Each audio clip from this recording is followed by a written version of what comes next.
तरफ स्ट्रक्चर। अब हमें स्ट्रक्चर को मेंटेन करना है, बोलने वाला जो स्ट्रक्चर है। अगर आपने नोट करा हो किसी भी बड़े बिजनेसमैन को, जैसे कि स्टीव जॉब्स की मैं बात कर लूं या फिर अगर मैं एपीजे अब्दुल कलाम की बात कर लूं ना, तो वो जब बोलते थे ना तो किसी भी टॉपिक के ऊपर इतने कॉन्फिडेंस से बोलते थे कि सामने वाले को ऐसा लगता था कि इस इंसान को तो सब कुछ आता है इस टॉपिक के बारे में।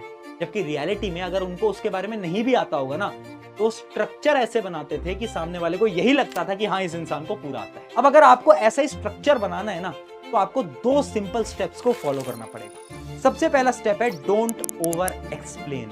Very important. बहुत सारे लोग क्या करते हैं ना, जब भी उनसे कोई सवाल पूछता है तो उसे ओवर एक्सप्लेन करने की कोशिश करते हैं। उसकी वजह से क्या होता है, जो सुन रहा है ना वो बोर होने लगता है और उसका इंटरेस्ट आप में से लूज हो जाएगा। तो एक सिंपल सी स्ट्रैटेजी है जो कि साइंटिफिकली प्रूवन है।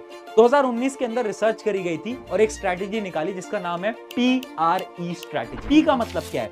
P का मतलब है पॉइंट, R का मतलब है रीजन और E का मतलब है एग्जाम्पल। एक सिंपल से छोटे से एग्जाम्पल से समझाता हूं। अगर मुझसे कोई पूछे कि मोबाइल एडिक्शन के बारे में आपके क्या विचार हैं, तो सबसे पहले मैं पॉइंट बताऊंगा कि मोबाइल एडिक्शन जो है वो बहुत बेकार है। मोबाइल एडिक्शन तो आजकल यूथ के अंदर बहुत ज्यादा फैल चुका है। पहले मैं पॉइंट बोलूंगा, फिर आएगा आर, फिर मैं रीजन दूंगा। रीजन के अंदर मैं बोलूंगा मोबाइल एडिक्शन क्यों बेकार है, क्योंकि इससे ना लोग अपने गोल से भटक रहे हैं, डिस्ट्रैक्टेड हो रहे हैं। और फिर मैं एक एग्जांपल दे दूंगा कि मेरा एक स्टूडेंट था जो कि डिस्ट्रैक्टेड हो गया था मोबाइल एडिक्शन की वजह से और वो अपने पाथ से भटक गया।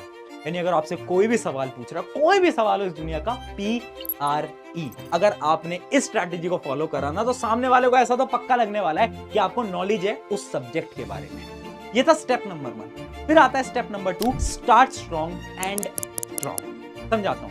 देखो, अगर आपने बड़े बड़े पॉलिटिशियंस की स्पीच देखी हो ना, तो हमेशा वो स्टार्टिंग बड़ी खतरनाक करते हैं। बीच वाली जो उनकी लाइनें होती है वो नॉर्मल होती हैं, लेकिन एंडिंग भी उनकी बहुत खतरनाक होती है। Don't lose faith and never, ever let anyone tell you it's impossible.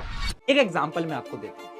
अगर मैं आपसे किसी भी चीज के ऊपर बात कर रहा हूं, मान लो एक टॉपिक ले लेते हैं हेल्थ।